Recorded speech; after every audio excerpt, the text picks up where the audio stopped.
continuando con el tema de avance. La anterior clase vimos lo que es adaptación celular interna, lo que es la hiperplasia, metaplasia, atrofia. Esa secuencia, lo que le sigue es la inflamación. ¿Tienen idea más o menos de a qué se refiere inflamación? Aquí estamos tratando de querer decir y inflamación. Será lo mismo decir calor, dolor, impotencia funcional, a edema, traducirá lo mismo inflamación. ¿Alguna idea? ¿Nada?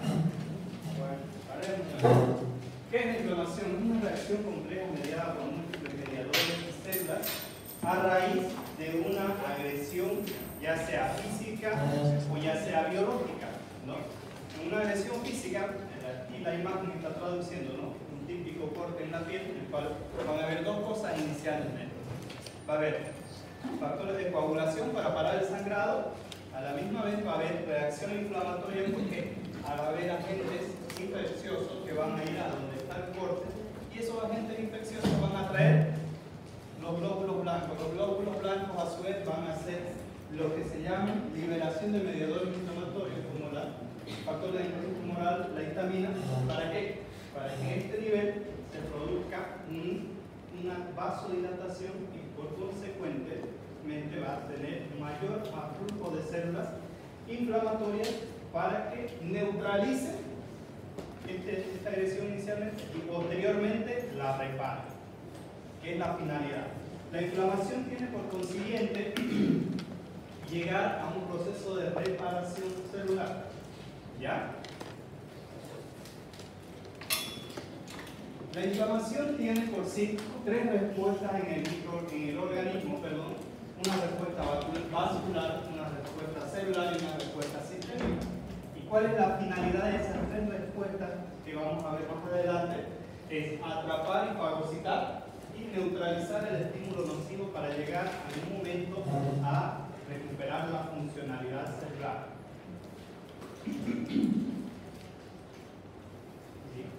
Esta inflamación, como les mencionaba, produce la tetrada característica y conocida por todo el mundo que debe estar en sus libros de fisiología, fisiopatología, que es la tetrada de Celso, ¿no? Cuando hay inflamación, tiene que haber dolor, calor, rubor, tumor y posteriormente impotencia funcional, ¿no? ¿Por qué hay dolor? ¿Alguna vez alguno de ustedes se ha de haber golpeado o lo han debido golpear? ¿No? Donde se golpea se producen liberación de mediadores inflamatorios como la histamina y la bradicilina. La bradicilina generalmente es la que produce la liberación o la estimulación del dolor. ¿Ya? ¿Por qué se produce el calor? No, parece que estoy hablando chino. ¿Por qué se produce el calor en una inflamación?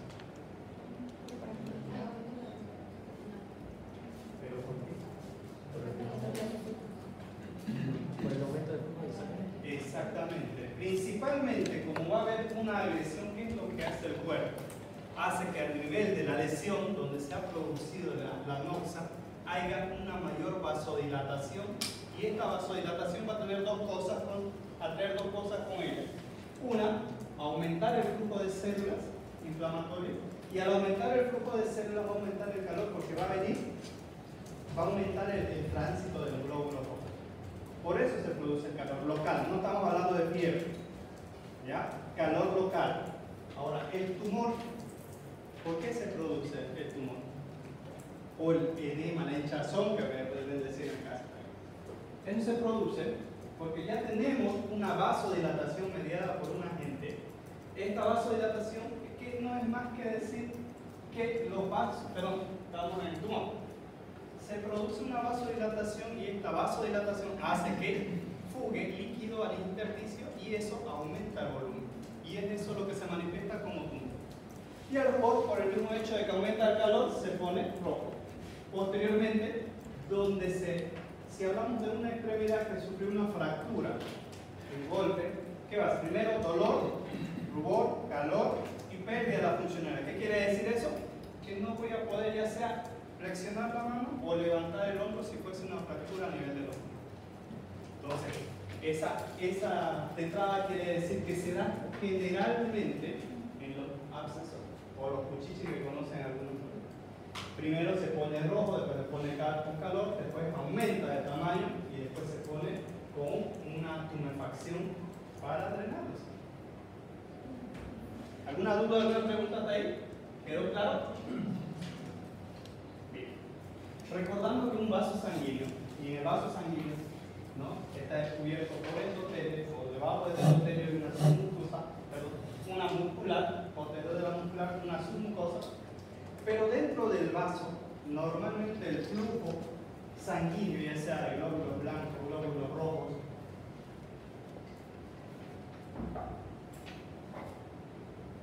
es laminar, como trata de esquematizar la imagen. O sea, no llegan a tocarse glóbulos rojos ni glóbulos blancos con el endotelio de los vasos. Y esto tiene una finalidad. Estos se repelen, ¿por qué? Porque en el momento que llegan a tocarse, desencadenan procesos ya sea de coagulación o inflamatorios, mediados por los receptores que tanto tienen los glóbulos blancos como el endotelio en su totalidad.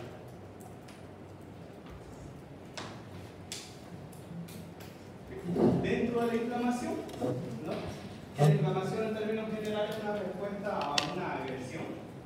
Tenemos dos tipos, la aguda y la crónica. ¿Qué va a diferenciar? Ciertos tipos de presentaciones de cada una y el tiempo, sobre todo.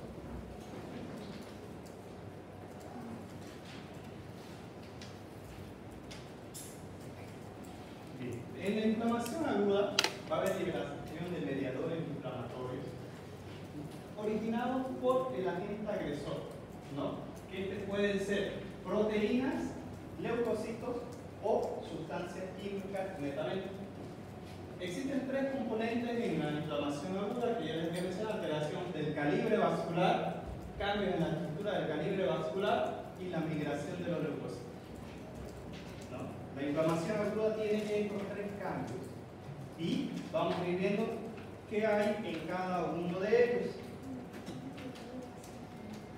Como mencionaba, puede ser debido a patógenos, toxinas, traumatismo, radiaciones, enfermedades agudas y enfermedades crónicas.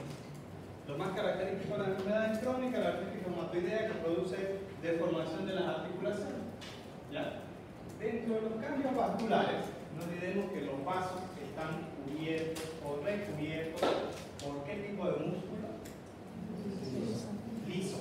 ¿No? ¿Eso qué quiere decir? Que un vaso se contrae y se dilata, ya sea por estímulo directo o por noxas o por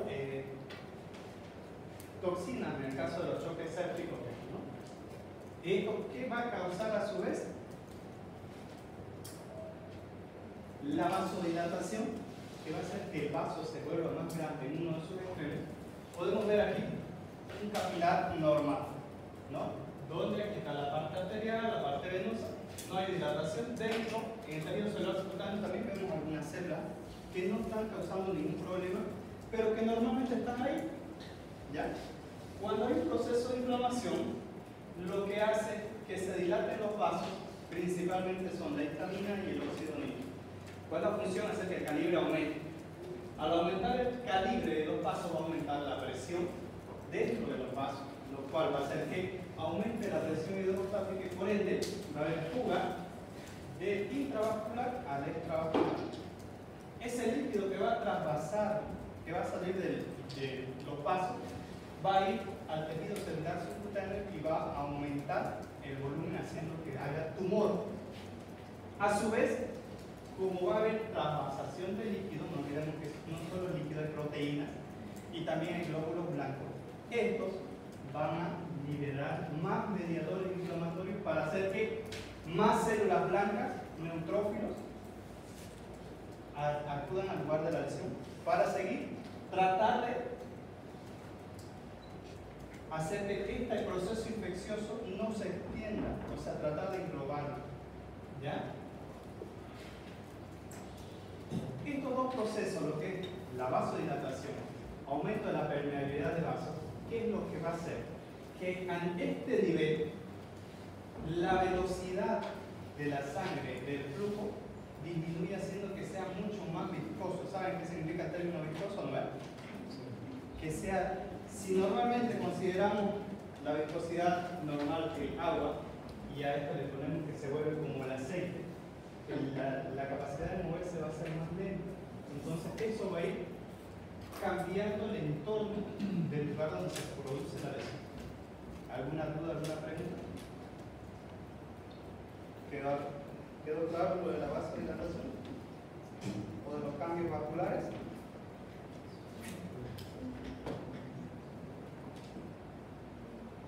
¿Alguna duda? ¿Quedó claro? Seguimos entonces. ¿Puede explicar de nuevo el punto 3 de la viscosidad, por favor? Bien. Como hay aumento de la permeabilidad vascular, el vaso se ha aumentado de volumen. ¿No? Si teníamos un vasito de este tamaño, tenemos un vaso de este tamaño. Por ende, va a aumentar aquí, van a aumentar las células, va a aumentar los líquidos y esto va a aumentar la presión hidrostática, ¿no es cierto? Pero al aumentar esto, va a aumentar la permeabilidad del endotelio. No olvidemos que el endotelio tiene ¿qué tipo de células? Tiene un epitelio plano, ¿no es cierto? Como va a haber más aumento de volumen aquí, estos espacios entre célula y célula van a hacerse más amplios. Al hacerse más amplio, el líquido va a jugar más fácilmente al exterior. ¿Y qué es lo que va a quedar acá? Lo que no pueda pasar por esta abertura, que inicialmente son los glóbulos rojos, los glóbulos blancos, que van a tener otro proceso de pase a través de esa abertura que sale. Entonces, al jugar líquido, aquí se va a ir concentrando cada vez más células inflamatorias como leucocitos y eritrocitos, haciendo que se hagan más viscosos. ¿Se entiende?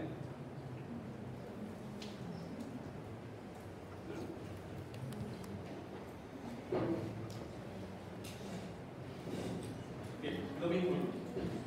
Un signo distintivo de lo que es la inflamación aguda es el escape de líquidos del intravascular al intersticial, lo cual se va a conocer como un exudado. Y esto lo que va a causar es un edema inicialmente localizado por la trasvasación del líquido intravascular al intersticial. ¿Ya?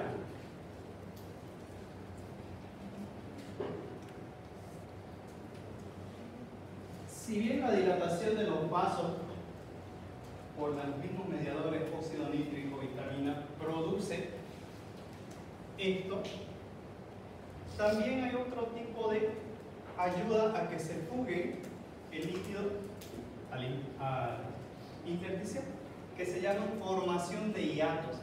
Hiatos quiere decir, si hay una célula que está unida a con este espacio, el hiato quiere decir que se forma una abertura más amplia. O sea, un hueco, un espacio, una entrada por donde puede transcurrir líquidos, células y proteínas, ¿no? Esto puede ser por mediadores químicos como la histamina, la leucina y antileucotrienos, que lo producen principalmente los glóbulos blancos, dentro de ellos el mastocito.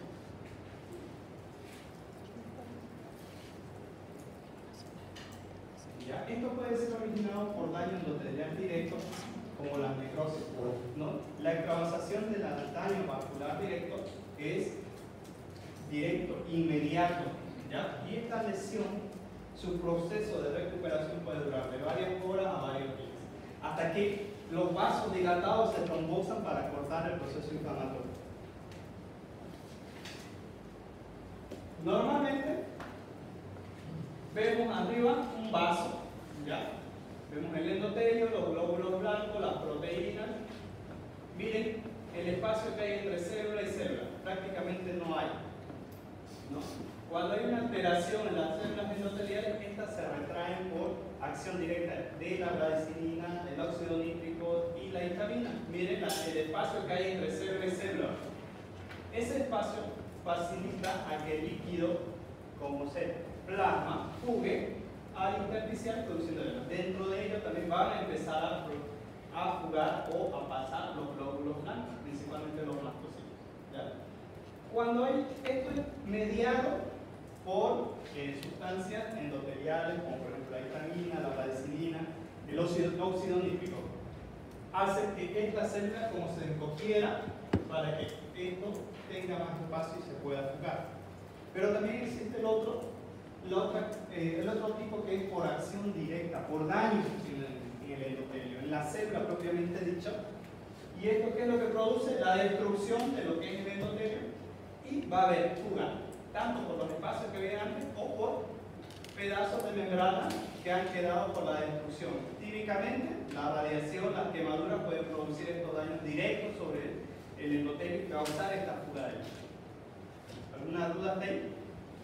Estos son los hitos endoteliales. Lo mismo trata de decir la lesión indirecta mediada por histamina, leucotrienos, durán, es de corta duración. ¿Qué es lo que produce? Que la célula, como se retrayera y produce que estos espacios sean más grandes, pueda fugar plasma al intravascular, al intersticial. La lesión directa, que lo que matizaba igual a la otra imagen, vemos una célula que ha sido agredida por un agente, ya sea químico, en este caso, o físico, ya sea una quemadura eléctrica, ya sea una quemadura por fuego, en el cual se ve comprometida la membrana celular y hay esta fuga, tanto por la hendidura como por lugares donde se haya alterado la continuidad de la membrana celular. Y la lesión dependiente del leucocito, ¿no? Este es un daño directo originado netamente por los glóbulos blancos, dentro de ellos los macrófagos. Ellos van y se localizan principalmente en los alveolos. Este es un daño que pasa bastante frecuente en los síndromes de insuficiencia respiratoria aguda tipo COVID que pasó recién, ¿no? Y pueden ser de corta o larga duración dependiendo de si el proceso se corta o no. Estos causan daño directo en la membrana por lesión del mismo macrófago y por lo mismo, ¿no? Hay salida de líquido por la hendidura y por los espacios nuevos que se han formado por destrucción del endotelio. ¿Alguna pregunta de los cambios vasculares? ¿Se entendió? ¿Seguro? Bien, vamos a ver su examen. Bien. Mencionábamos que había cambios vasculares y los cambios celulares. En los cambios celulares, netamente, derivan a raíz de los cambios vasculares, ¿no? Como hay cambios en calibre, tamaño, hace calor aquí, ¿no? En el tamaño de los vasos, esto va a originar que las células defensoras, principalmente los glóbulos blancos, causen que estos primero se marginen, migren y posteriormente transmigren. ¿Qué quiere decir eso? Inicialmente decíamos que el flujo era laminar tanto de los glóbulos rojos como los glóbulos blancos para evitar este tipo de procesos, incluso la trombosis, ¿no?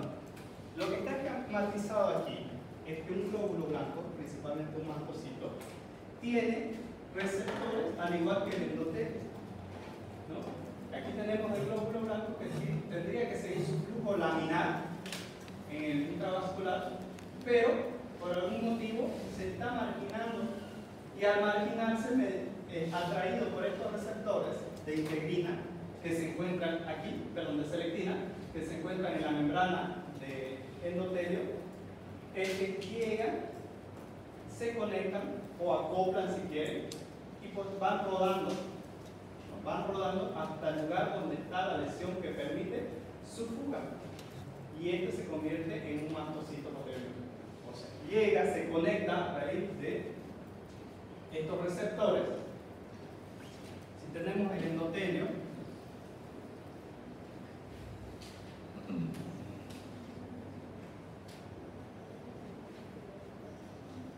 y el glóbulo blanco que se va acercando.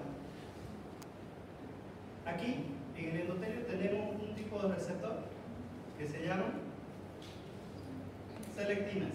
Y las selectinas hay de diferentes tipos, pero basta que sepan que son selectinas, como la selectina P, la selectina E. ¿Cuál es su función? función, unirse con las integrinas, que son otro tipo de receptor, que están en el glóbulo blanco, para que este acople con una llave y lo pegue. Y como ven, los glóbulos blancos tienen múltiples integrinas, y aquí también hay bastantes selectinas, y van haciendo que este vaya dando la vuelta como si estuviera caminando con una pelota hasta llegar al lugar donde está abierta la hendidura. ¿Para qué? Para que este macrófago pase al intersticio, al lugar donde está la lesión. ¿Se entendió? Entonces, los eventos celulares son tres básicamente, que son marginación, migración y transmigración, mediados por receptores, los cuales son selectina e integrina. ¿Ya? Entonces, si fuera su pregunta de examen, ¿cuáles son los fenómenos celulares? ¿Cuáles serían? Migración, y transmigración. Dentro de los fenómenos celulares, mediados por qué tipo de selectores están. Inciso A. Bien. Entonces, para que vean más o menos cómo va a ser su examen, yo no voy a pedirles conceptos, voy a pedirles que cierren. Doctor, entonces esto es lo que pasa en las agresiones celulares, era por el cambio de flujo. Exactamente. Pero también puede ser, o sea, sé que física, el año pasado la quimiotaxis. Es parte de, ¿no? La quimiotaxis, ¿qué es lo que produce? Ya, se produjo la transmigración. Ahora tenemos este macrófago aquí. Este macrófago tiene microgránulos que se liberan. ¿Qué quiere decir quimiotaxis? O sea, llamar mediante mediador, ¿no? Entonces, dentro de ellos, este también libera histamina, libera factores tumorales, factores de necrosis tumoral alfa. Y eso llama a la célula, o sea, llamar, eso quiere decir quimiotaxis, nada más.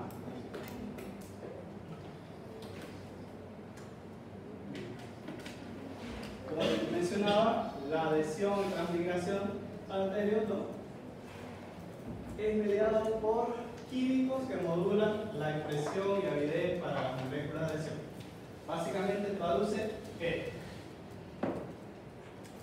receptores del endotelio que se unen a los glóbulos blancos para que éste pueda llegar al lugar de la lesión, atravesando el lugar donde tiene más amplio la salida.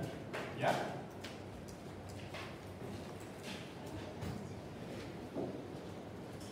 Bien, como les mencionaba, ¿no? Estos receptores son de selectina. Las selectinas se encuentran en el endotelio, pueden ser P, pueden ser L, además de los oligosacáridos, ¿no? Mucoproteínas tipo mucina, inmunoglobulinas tipo ICAM1 y BCAM1, además de la integrina y la mucoproteína tipo mucina. ¿Qué quiere decir esa abreviación? ¿No? ICAM1 quiere decir molécula de adhesión intercelular, entre célula y célula. ¿Ya? BCAM quiere decir molécula de adhesión vascular, ¿no? Entonces, que solo medían la adhesión, migración y transmigración de los glóbulos. Y eso va a asociar a que las integrinas de los leucocitos tengan una unión más fuerte. La adhesión y migración leucocitaria depende de la activación del endotelio. ¿Esto qué va a producir? La activación del endotelio va a producir un reordenamiento de los leucocitos. O sea, el endotelio lastimado que se produce en una lesión va a hacer que a través de los cambios vasculares los leucocitos empiecen a marginarse, ¿no? Y posteriormente a marginarse se van a activar los receptores de integrina y selectina para posteriormente migrar, ¿no? Esquemáticamente, aquí vemos los receptores de integrina que se activan por estas quimiosinas, que no son nada más que micromoléculas que van a ir a activar este receptor, o sea, es decir, tenés que activarte para unirte a la selectina, ¿ya? Y una vez se activa, tiene esta forma. ¿Ven? Aquí como si estuviera cerrado, aquí está abierto. Entonces, una vez activado, va a ir a las selectinas y se va a adherir fuertemente para que empiece a rodar y transmigrar. ¿Se entendió? Ah, me pregunten. Dentro de la quimiotaxis, ¿no? ¿Qué es esto? Es una locomoción orientada hacia un gradiente químico que generalmente se produce por una lesión bacteriana. ¿No? Esto tiene con el sistema de complemento. El sistema de complemento no es nada más nada menos que múltiples proteínas, que son 20 proteínas alrededor. Dentro de ellas la más significativa, el C1, el C3, C4, C5A. Estas proteínas es como si vayan y marquen el lugar de la lesión para que se produzca mayor adhesión de los leucocitos. ¿Ya? Además de ello, va a haber mucha liberación de citoquinas para que haya mayor flujo de células. El típico ejemplo es cuando tenemos un pulmón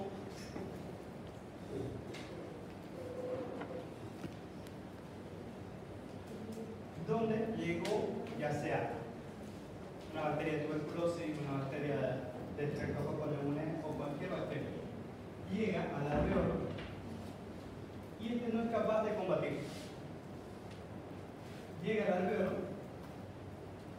van los macrófagos alveolares, intentan fagocitar este germen y no pueden. Llega otro y no puede. Entonces, ¿qué es lo que hacen? Va englobando macrófago, macrófago, macrófago, macrófago, y al no ir pudiendo eliminar, estos se van degradando, liberando histamina para producir mayor flujo de glóbulos blancos hacia la lesión por el daño endotelial que está produciendo ahí. No olvidemos que el endotelio también está en los pulmones. Si tenemos el alveolo, que es un acino, ¿qué hay posterior al alveolo donde se produce la hematosis? Un capilar alveolar.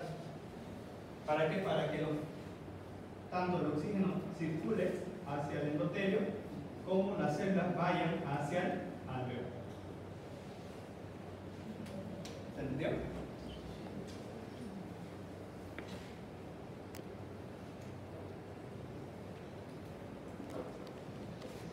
Sí.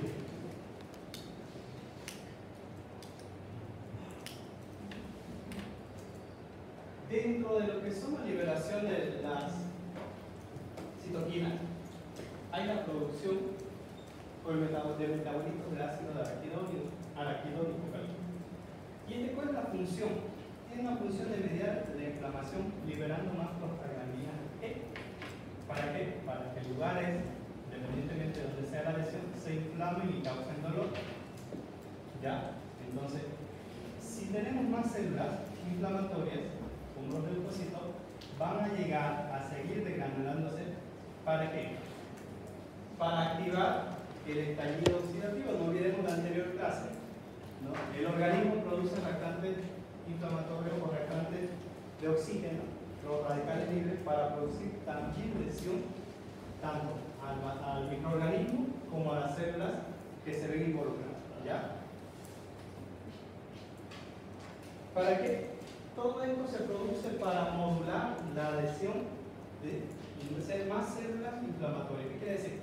Todos estos cambios, liberador, factor de necrosis tumoral, vitamina, interleucina 6, bradicinina, lo que va a hacer es que las moléculas de adhesión se activen y el proceso de adhesión celular al endotelio sea más fuerte y atraiga más células inflamatorias al lugar para seguirlo combatiendo. ¿Se entendió? ¿Seguro?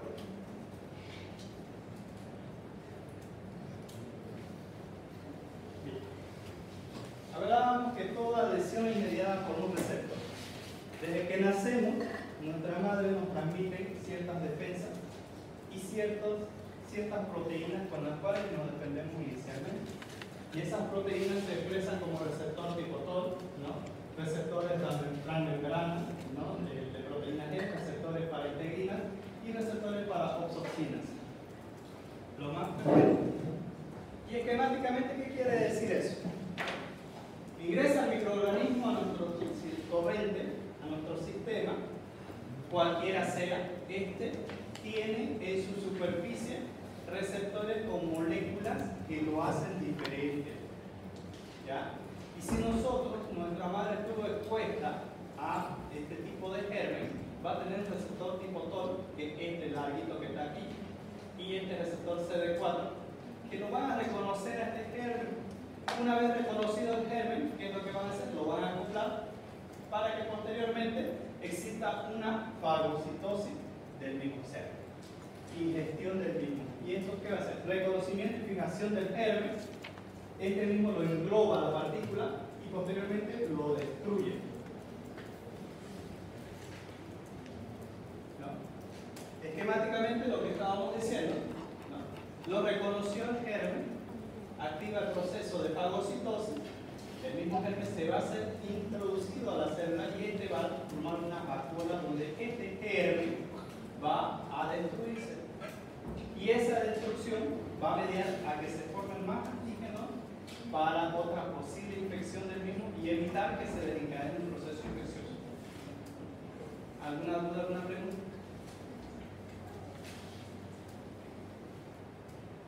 Lo mismo, un poquito más esquemático, tenemos el germen, se fija, ¿no? Existe esta formación de como pedículos del glóbulo blanco, el cual tiene la finalidad de englobar al germen. ¿Para qué? Para introducirlo y formar vacuolas y en estas vacuolas se pueda eliminar el germen. ¿Alguna pregunta hasta acá? Sobre la fagocitosis. ¿Alguna duda, alguna pregunta? Vamos a ver. ¿Alguna duda? ¿Nada?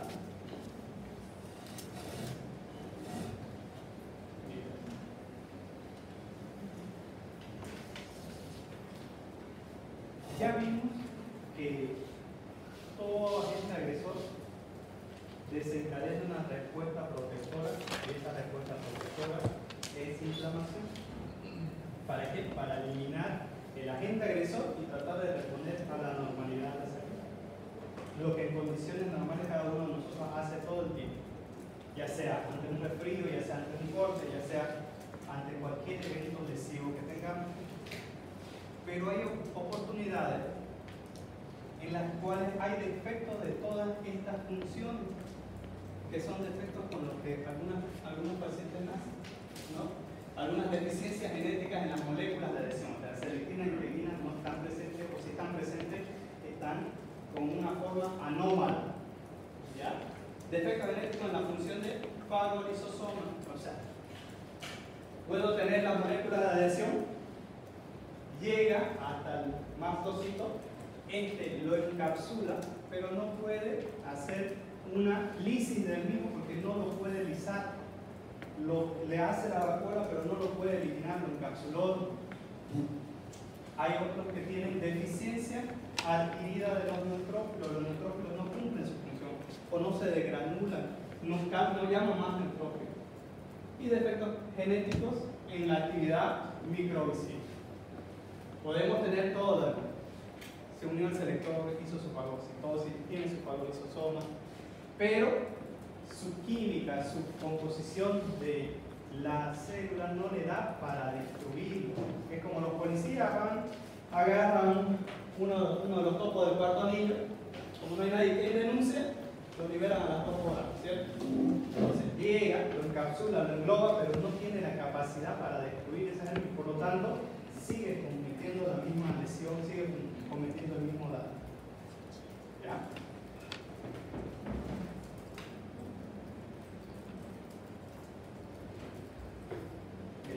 Y como todo tiene un principio y un fin, la respuesta inflamatoria aguda es regulada por agentes inflamatorios originados por una noxa. ¿Qué quiere decir? La quemadura vino y lesionó el endotelio, pero la quemadura no va a estar todo el tiempo quemándole, no va a estar todo el tiempo haciendo la función de lesionar ese endotelio. Vino, se fue y ahora queda el proceso de regulación. ¿Cómo se regula? A través de los mediadores inflamatorios. ¿Para qué? Para que se trate de solucionar el daño a la célula. Mucho va a depender del tiempo en que estuvo expuesta la lesión y de la extensión de la lesión para ver cuántos días, horas o meses tarda en recuperarse. ¿Ya? Sabiendo que en el cuerpo hay sustancias proinflamatorias como cuáles mencionábamos, las químicas, la vitamina, la desinina, el óxido nítrico, factor de necrosis tumoral alfa y la interleucina 6. ¿Ya?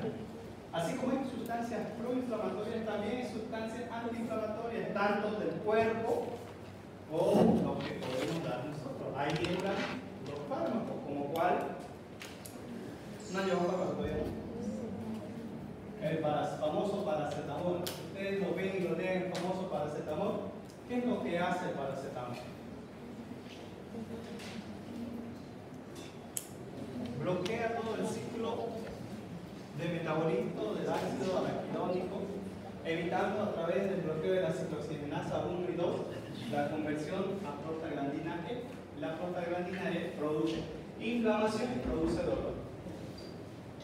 En esa parte, la última parte es la que nosotros podemos actuar como mediador. Mediadores químicos de la inflamación, ya habíamos mencionado algunos, la histamina, ¿no? Generalmente producida por los mastocitos. También algunas plaquetas se encuentran en los macrófagos, en los gránulos de los macrófagos. Y se libera sangre periférica trayendo más mastocitos y más células inflamatorias al lugar de la lesión. La serotonina es un neurotransmisor que al liberarse de plaquetas, ¿no? ¿Qué es lo que produce? Está asociado con la fiebre, está asociado con el dolor. Porque a raíz de la histamina, nosotros ¿qué es lo que tenemos? Tenemos una roncha, un aumento de volumen, pero no tiene dolor. Cuando se libera serotonina, ya tenemos fiebre y tenemos dolor.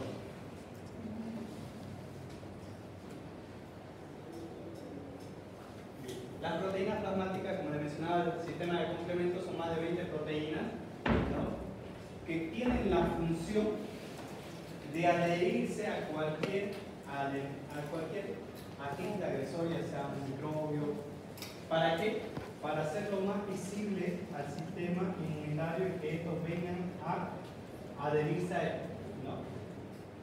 Dentro de ello también existe el sistema de coagulación, sistema que permite que active la trombina y la formación de fibrina. Entonces, el sistema de complemento, además de que tenemos a un lado la inflamación, si fuese un corte, también activa los factores de coagulación para que se forme el trombo blando y después el trombo rígido, ¿no? Facilitando la mayor adherencia de plaquetas en esa lesión para que se evite la pérdida de sangre. Dentro de lo que son varias proteínas, son 20 las proteínas del sistema de complemento. De las 20, las más representativas son el C3, C5, ¿no? Que se lo asocia a la anafilatoxina, ¿no? Estimula la liberación de histamina y de serotonina, vasodilatación y hemoglobina. El C5 activado es el quimiotrayente de leucocito y el C3b es una opsopsina. Este opsopsina quiere decir que lo marca, ¿no? El C5a, quimiotrayente que llama más leucocitos al lugar de la lesión. Y lo que es el C3a y es el C5a, que lo que hace estimula la liberación de histamina, nada más. El factor de necrosis tumoral y la interleucina 1, que generalmente son liberados igual por los mastocitos, ¿no? Produce que se haga mayor adhesión endotelial, ¿no? Además de ello, mayor liberación de citomediadores químicos para atraer más células, factores de crecimiento, óxido nítrico dentro de ellos también. Y esto media una respuesta sistémica en fase aguda, asociada a la fiebre en la lesión, letal, anorexia, ¿no? Manifestaciones sistémicas, si el proceso infeccioso inflamatorio es grande, asociado a la hipotensión. Si tenemos ese proceso que inicialmente empezó en mano, pero no se pudo contener, ya sea por diferentes causas, dentro de ellas que el cuerpo no es capaz de destruir la lesión, no olvidemos que la histamina, los óxidos nítricos se siguen secretando y van a ir liberando tanto que van a ir haciendo una vasodilatación generalizada. Esa vasodilatación generalizada va a repercutir sobre la presión, porque la presión no es nada más que el reflejo de ¿qué?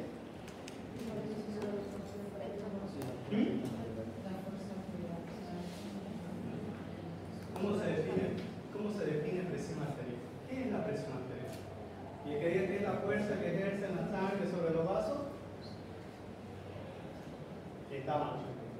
El estudiante de medicina no puede responder. Imagen tercera.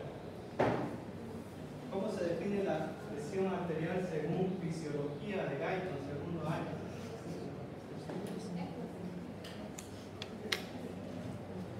Y así lo sabe el que vende gelatina afuera, guardia, pero así no podemos responder de tercera.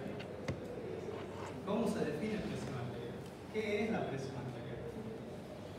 ¿Ah?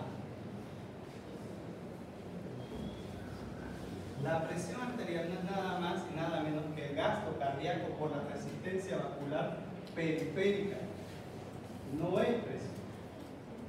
No es presión, netamente, no es la presión que es porque si disminuimos la frecuencia cardíaca, ¿qué va a disminuir? ¿Ah? Si disminuimos la frecuencia cardíaca, ¿qué va a disminuir? ¿Ah? Va a disminuir el gasto cardíaco. Y el gasto cardíaco normalmente en condiciones fisiológicas, ¿cuánto ml es? ¿Ah? No, eso por ya eso sumado en un minuto. En una contracción, una sístole, ¿cuánto se estima que elimina? Okay. ¿Ah? ¿Cuánto? Dependiendo del libro que lean, ¿no? Va desde los 70 a los 120, hasta los 110, incluso de los 90 hasta los 100, dicen.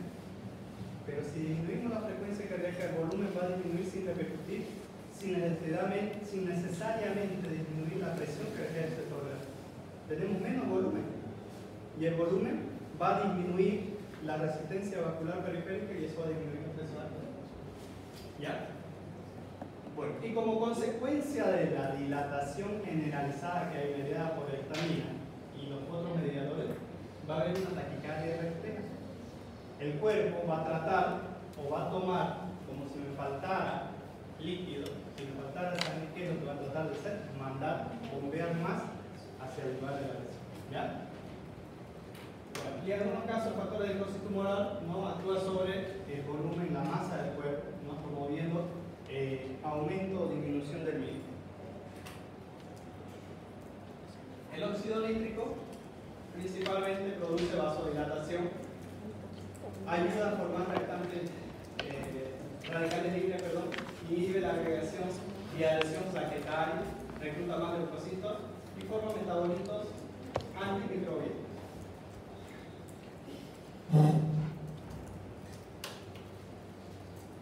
Como resultado de la inflamación aguda, ¿qué es lo que se espera en el cuerpo? Esperamos que se resuelva, en el mejor de los casos, la lesión, ¿no? Y ello va a producir una cicatrización, sustitución. No olvidemos que cuando hay una lesión celular grave, no vuelve a ser la misma célula, vuelve a ser reemplazada por tejido celular subcutáneo, ¿no? El cual no va a tener la misma función, pero va a tener algo de similar función. O puede progresar a una inflamación crónica.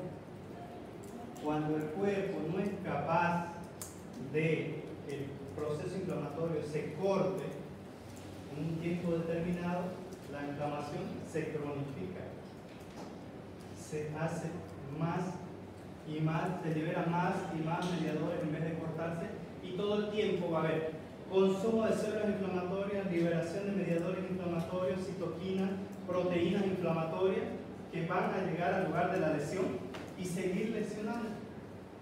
El típico ejemplo, las artritis reumatoideas. Las artritis reumatoideas, ¿qué es lo que van a producir ahora? Un proceso que empieza siendo agudo y posteriormente por persistencia de los mediadores inflamatorios producen lesión del cartílago articular, el cual lo va destruyendo gradualmente. Y es por eso que las artritis reumatoideas necesitan corticoides. Los corticoides modulan la respuesta inflamatoria, o sea, la cambian.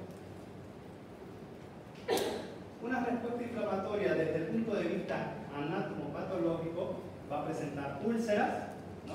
Una lesión de conectividad, va a producir una inflamación supurativa o purulenta con leucocitos y células necróticas en su interior.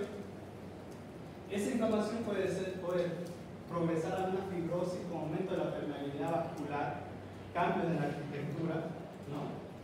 Y la inflamación serosa puede acumular líquido tisular indicando aumento de la permeabilidad. ¿Cuál es la característica principal de la inflamación aguda? El edema. Ese edema puede estar asociado a úlcera, ¿no? Y además de áreas de fibrosis. ¿Alguna duda, alguna pregunta? ¿Alguna duda? Pasemos a la otra. ¿Algo que no haya quedado claro? Doctor, entonces la inflamación es buena. La inflamación desde todo punto de vista es fisiológica. Si no hubiera inflamación, todo el mundo, un proceso inflamatorio infeccioso, lo liquidaría. ¿Qué es lo que hace la inflamación? Tratar de librarme del agente agresor, ya sea físico, químico o una bacteria, proceso infeccioso. En caso de las quemaduras, ¿no? Las quemaduras eléctricas, las quemaduras por eso, ¿qué es lo que va a hacer? Cicatrizar el lugar. Si no hubiera proceso inflamatorio, no se cicatrizaría, el paciente se desangraría, perdería líquido y se sobreinfectaría. La inflamación es una respuesta fisiológica, ¿no? Entonces, pero llega un punto en el cual o sana o se perpetúa. Ya cuando se perpetúa es donde nos causa daño, ¿no? Si no tuviéramos respuesta inflamatoria, ¿ustedes creen que se hayan sanado de un resfrío? La mayoría de aquí ya se hubiera muerto. Entonces, la inflamación es una respuesta fisiológica que intenta llevar a la normalidad lo más que se pueda al cuerpo. ¿Cuándo se vuelve patológica? Cuando los mediadores inflamatorios se perpetúan y causan más daño que bien. Principalmente el más característico, la artritis reumatoidea. ¿Ya? Así como hay una lesión una inflamación aguda, también existe la inflamación crónica, ¿no?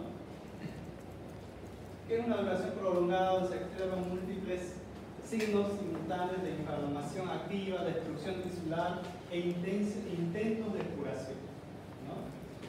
Se puede dar ante infecciones persistentes, ¿ya? Exposición prolongada a agentes potencialmente tóxicos y autoinmunidad. Dentro de la autoinmunidad, el más característico, el lúpulo, artritis reumatoidea y todas las enfermedades autoinmunitarias, ¿no? Las infecciones persistentes, ¿cuál creen la más frecuente aquí en Bolivia? ¿Ah? La tuberculosis pulmonar. La tuberculosis pulmonar es una respuesta inflamatoria crónica que sin tratamiento, ¿qué es lo que produce? Destrucción del parénquima pulmonar. ¿Ya? Exposición prolongada a agentes potencialmente tóxicos, exógenos o endógenos. Antiguamente ponían el techo, el cielo falso, ¿no? Con un material que era altamente cancerígeno. De ahí, a partir de ese artículo que salió hace como unos 15 años, se cambiaron todos los cielos rasos porque estaban asociados tanto a la inhalación de nosotros como los que colocaban por el abeto que tenían todas estas placas que colocaban en el cielo falso. La inflamación crónica es un proceso, ya lo hemos dicho, prolongado, ¿no? Que puede ser después o continúa en un proceso inflamatorio agudo que no se contuvo, ¿ya? Y puede haber múltiples intentos repetidos de inflamación aguda. ¿Qué es lo que va a variar? Que estas células se caracterizan por infiltración de células mononucleares. Hasta el otro, veíamos que había macrófagos. ¿Qué quiere decir? Los macrófagos no son más que células que tienen múltiples núcleos. No. Macrófagos o neutrófilos, que son así, son núcleos. Esta célula está presente en todo el proceso inflamatorio agudo. Pero el proceso inflamatorio crónico, esas células ya no se ven y se ven solo los mononucleares. ¿Qué quiere decir? Que tienen un solo núcleo. Además de ello, ¿qué va a haber? Va a haber una destrucción tisular marcada. O sea, va a haber una distorsión de la arquitectura de cualquier órgano si lo miramos al microscopio. ¿No? Va a haber varios intentos de cicatrización, más sustitución del tejido conectivo, seguido de generación de nuevos vasos en el lugar afectado.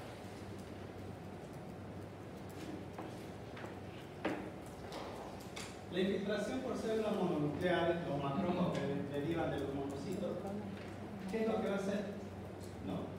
Esto tiene una importancia porque los productos biológicos que se secretan en la inflamación crónica que existen causan un mayor reclutamiento de monocitos y esto a su vez causa más adhesión de moléculas al endotelio o al lugar donde se encuentra la lesión, produciendo más daño, más liberación de histamina, de serotonina, de óxido nítrico, de interleucina 6.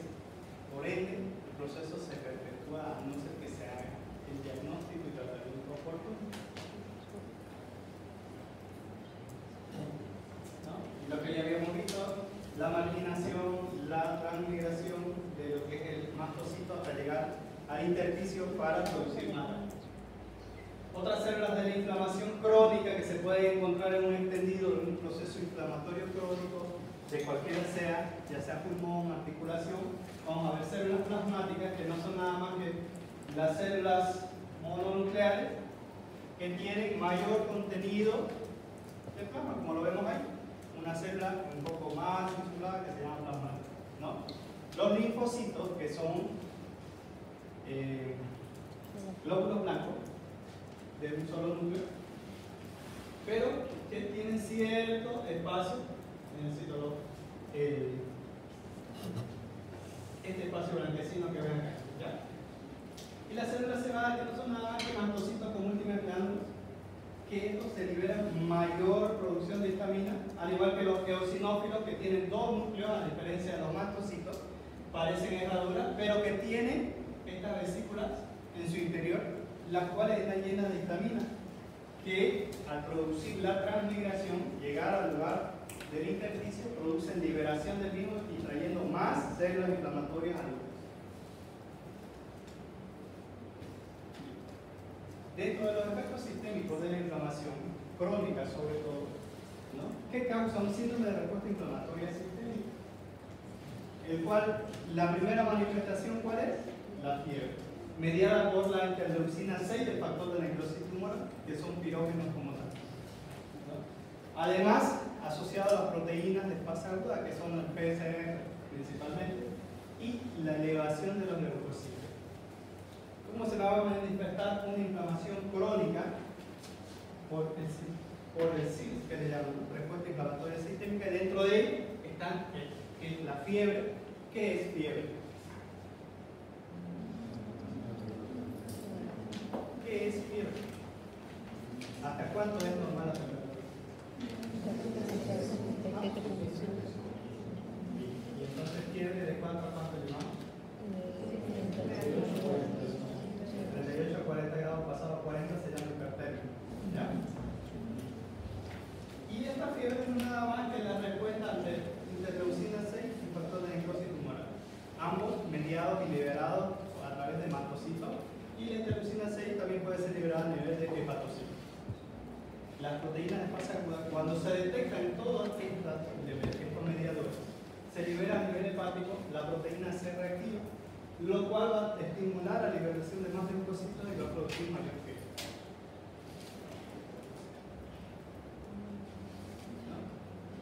Bueno, es un esquema en el cual vemos que la interleucina 6 llega al hígado y este produce proteínas, además del factor de necrosis tumoral, proteínas C reactivas, fibrinogen. Estos van a llegar a la lesión, lo van a marcar y van a producir mayor liberación de mediadores. Lo mismo. Solo que aquí vemos más interleucina. Las interleucinas pueden ser liberadas por múltiples leucocitos, dentro de ellos macrófagos, ¿no? Vemos que puede liberar interleucina 1, interleucina 8, factor de necrosis tumoral, alfa, interleucina 6, ¿no? Interleucina 2. Como consecuencia, una inflamación defectuosa o un aumento de la susceptibilidad a infecciones, ¿no? Una inflamación excesiva con alergias o enfermedades autoinmunes. Cuando el cuerpo no puede frenar el proceso de infección inflamatorio a raíz de una artritis reactiva, como por ejemplo, puede mediar indefinidamente la liberación de histamina, indefinidamente la liberación de óxido nítrico, factor de necrosis tumoral. Y si esta inflamación está localizada en una articulación, ¿qué es lo que va a hacer? Principalmente inflamarla y posteriormente degradarla y causar dolor. A la larga, ¿qué va a producir esa inflamación crónica? Que el paciente tenga repercusiones sistémicas, tanto cansancio, dolor, limitación funcional. Y si vemos un hemograma, si está todo el tiempo con respuesta inflamatoria, va a haber mucho requerimiento de células blancas, células rojas, va a haber un consumo marcado por el proceso inflamatorio crónico que va a determinarse por una anemia y una leucocitosis en el mejor de los casos, el cual va a predisponer que el paciente tenga más sobreinfecciones, más daños sobre su propio organismo. ¿Alguna duda, alguna pregunta, lo que no haya quedado claro de ahí? ¿Todo claro? ¿Algo que no haya quedado claro? Si ustedes leen este tema larguísimo, no se centren en moléculas, no se centren en nombres de moléculas de adhesión, porque eso no se van a acordar ni cuando salgan mañana de su casa. Céntrense en lo que es más grande. ¿Qué hace la histamina? ¿Cuándo se libera la histamina? ¿De dónde se libera la histamina? ¿Cuáles son las funciones de la interleucina 6 del factor de necrosis tumoral? ¿Dónde va a ir a actuar? Una inflamación aguda, ¿qué características morfológicas tiene? Una inflamación crónica, ¿qué características morfológicas tiene? La inflamación crónica, ¿qué respuestas sistémicas puede dar y por qué la da? ¿Qué es el CIRS? Que de aquí para adelante lo van a escuchar mucho. ¿Por qué se produce el CIRS? Porque de aquí para adelante ustedes no van a leer, no van a ir a ver un microscopio de donde está la muestra, sino que van a ver pacientes con una articulación inflamada y él le va a preguntar por qué se inflamó. ¿Y qué le van a decir ustedes? ¿Cuál sería su respuesta? Es que la molécula de adhesión no se adherió adecuadamente o está muy adherida a su rodilla y eso hace que se inflame. ¿Qué es lo que le podrían responder a ese paciente? Mire señora, su rodilla se le ha inflamado, se le ha hinchado. ¿Por qué? Porque su cuerpo no reconoce sus células normales. Y al no reconocer sus células normales de su cuerpo, ¿qué es lo que hace? Las ataca, las va destruyendo. ¿Y qué es lo que hace el cuerpo para evitar que se siga destruyendo? Se defiende. Y al tratar de defenderse, lo que va a hacer manifestar es aumento de volumen para que vayan más células a tratar de solucionar el problema. Y en ese intento de solucionar el problema, causa mayor inflamación, mayor dolor, mayor daño a la articulación. Entonces, lo que quiero es eso, cabrón. No cómo se llama tal molécula. Yo ahorita la nombre de la base. Pero sí, lo que bastante preguntan es por qué se llegó, por qué llegó con la mano hinchada y solo le pusieron una inyección ahí. Que todo proceso inflamatorio es mediado por un agente externo que produce una respuesta tanto de células como química. ¿Alguna duda, alguna pregunta? ¿Quedó claro? ¿Seguro?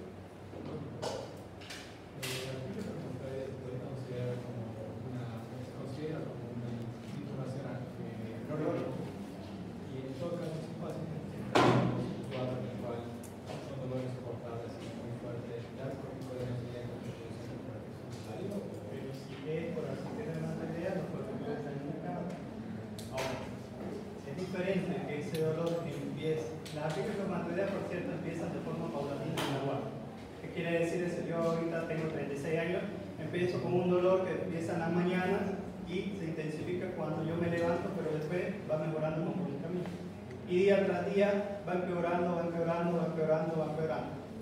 Ese paciente quiere decir que tiene un proceso crónico y por lo tanto los corticoides ahí ayudan. Ahora, que llegue de mañana con la pierna hinchada, con dolor agudo, aumento de volumen, ahí los corticoides están contraindicados. ¿Por qué? Porque ahí ha pasado un proceso infeccioso, lo más probable es que se haya hecho alguna artritis séptica por alguna causa ahí no se da cuenta, ¿no? Pero cuando el proceso es pausado, prolongado en el tiempo, habla de un proceso